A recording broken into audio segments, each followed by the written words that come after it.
আসসালামু আলাইকুম। আশা করছি সবাই ভালো আছেন। আলহামদুলিল্লাহ আমরা বেশ ভালো আছি। উম, তো শুরুতেই দেখিয়ে দিলাম পানি শাকা। গত রাতে পানি ফুটিয়ে রেখেছিলাম টেবিলের উপরে। এখন ঠান্ডা হয়ে গেছে, পানিটা একটু সেঁকে নিলাম। তো পানিটা আমার সাহেব সেঁকছিল, তো আমি ভাবছিলাম কি করা যায়। ঘুম থেকে ওঠার পরে মাথার ভিতরে একটা টেনশন কাজ করে, কি নাস্তা করব। রাতের বেলাতেও অনেকটা কিছু ভেবেছিলাম, তো সেই জিনিসটা এখন ক্যান্সেল করে নতুনভাবে চিন্তা ভাবনা করলাম। এখানে মিষ্টি কুমড়া ভাজি করে নিলাম, আর পাশাপাশি একটা লাউ ভাজি করে নিব। এটা হচ্ছে দুপুরের জন্য।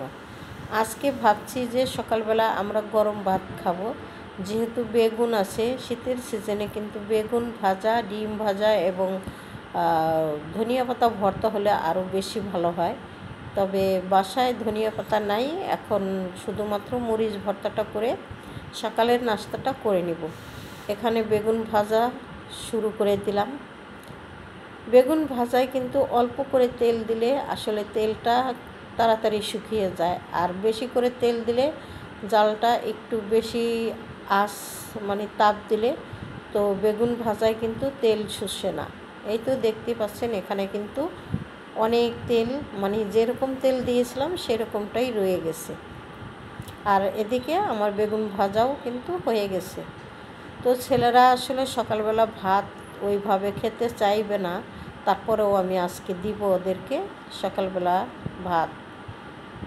যাই হোক, দেখতে দেখতে তো বেগুন ভাজা হয়ে গেল। এখন সকালের নাস্তাটা আমরা করে নিব, তারপরে আমি অন্য কাজ করব। তো বাসায় তো বিভিন্ন রকমের কাজ থাকেই, সেগুলো আর সুন্দরভাবে আপনাদের সাথে আমি শেয়ার করতে পারি না। কোনো এক সময় হয়তো সুন্দর করে চেষ্টা করব আপনাদেরকে দেখাবার। তো খাবারটা টেবিলে নিয়ে আসলাম, দেখতেই পাচ্ছেন আজকের সকালের খাবার।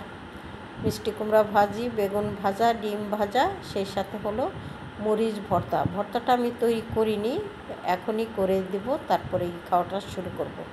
তো যাই হোক, এখানে কিন্তু সকালের নাস্তাটা আমরা করে নিলাম। তো নাস্তা করার পরে কিন্তু বেশ কিছু প্লেট বাটি বের হয়ে, তো সেগুলো ভাবছি একটু ধুয়ে নিই। তো প্লেট বাটিগুলো ধুয়ে আমি চলে যাব হলো ঘর গুছাইতে। তো ঘর বাড়ি সুন্দর করে গুছিয়ে নিব, পাশাপাশি ঘর মুছেও ফেলবো। শুধুমাত্র রান্নাটা বাকি রেখে আমি গোসল করব। তো দেখা যাক, যদি সময় সুযোগ হয় তাহলে রান্নাটাও শেষ করে গোসল করতে পারি।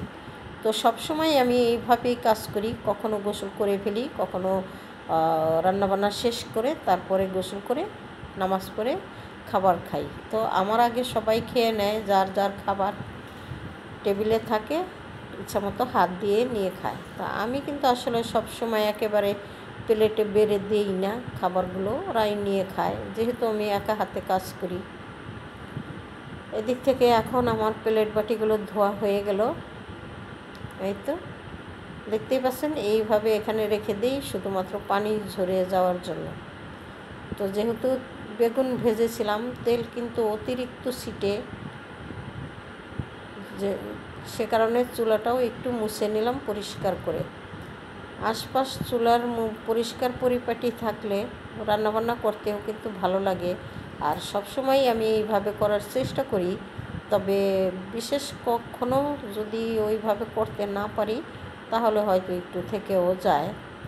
তো এই তো দেয়ালের দিকটা একটু ছিল, মুছে দিলাম, বাস হয়ে গেল আমার কাজকর্ম যত যা ছিল। এখন আমি চলে যাব আবার দুপুরের জন্য কিছু হালকা পাতলা রান্না করতে হবে।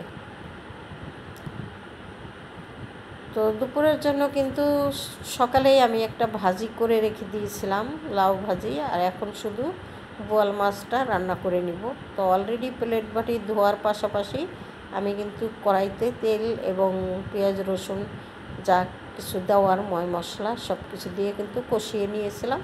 এখন শুধু মাছটা দিয়ে দিলাম। তো আজকে আর সবজি দিয়ে মাছ রান্না করব না, শুধুমাত্র মাছটা ভুনা করে নিব। তো অল্প পানিতেই মাছটা আমি রান্না করে নেব। যাই হোক, এখানে কষিয়ে নিলাম, তারপরে হালকা একটু পানি দিয়ে মাছটা আমি রান্না করে নিয়েছি। তো রান্নাবান্না শেষ, ডাইনিংয়ে দিয়ে দেবো এবার। ওরা খাবার খেতে থাক আর আমি গোসল করি, নামাজ পড়ি, তারপরে আমি হয়তো খাওয়া দাওয়াটা করব। তো কেমন হলো আমার মাছ রান্নাটা? ভালো লাগে লাইক কমেন্ট শেয়ার করে দিবেন, সেই সাথে সাবস্ক্রাইব করে আমার পাশে থাকবেন আশা করছি। বেশি বেশি লাইক করে দিয়েন যাতে করে আমার ভিডিওটি সবার মাঝে একটু ছড়িয়ে পড়তে পারে। তো খাবার আবার উঠিয়ে দিয়ে যেতে হবে। ছেলে বলল একটু খাবার বেড়ে দাও, ওকে একটু বেড়ে দিয়ে তারপরে আমি চলে যাব। তো এদিকে কিন্তু বেগুন ভাজা, মিষ্টি কুমড়া অনেকই রয়ে গিয়েছিলো, সেগুলো তো নিয়ে আসছি। তো এইসব দিয়ে আজকে খাবারটা খাবো দুপুরবেলা। আসলে ঘরের কাজ এমনভাবে করতে হয়, আসলে উল্টাপাল্টা। তো ছেলেরা বাসায় থাকলে আর কি ভিডিওটা ওইভাবে করা যায় না। তো খাওয়া দাওয়া শেষ করে এখন হচ্ছে মাগরিবের পরে, বেশ ভালো পরেই আর কি। তো ছেলে এসেছে বাসায়, আসার সময় কিছু পুরি নিয়ে এসেছে।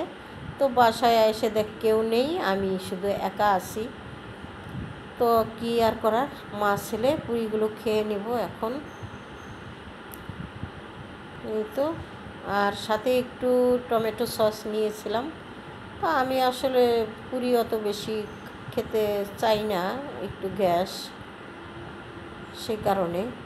তবুও ছেলে এনেছে, খেয়ে নিলাম পাশাপাশি দুইজন। তো পুরি খাই আর আপনাদের কাছ থেকে বিদায় নিয়ে নিই। কেমন হলো আমার ভিডিওটি কমেন্টস করে জানিয়েন। সবাই ভালো থাকেন, সুস্থ থাকেন। আল্লাহ হাফেজ, আসসালামু আলাইকুম।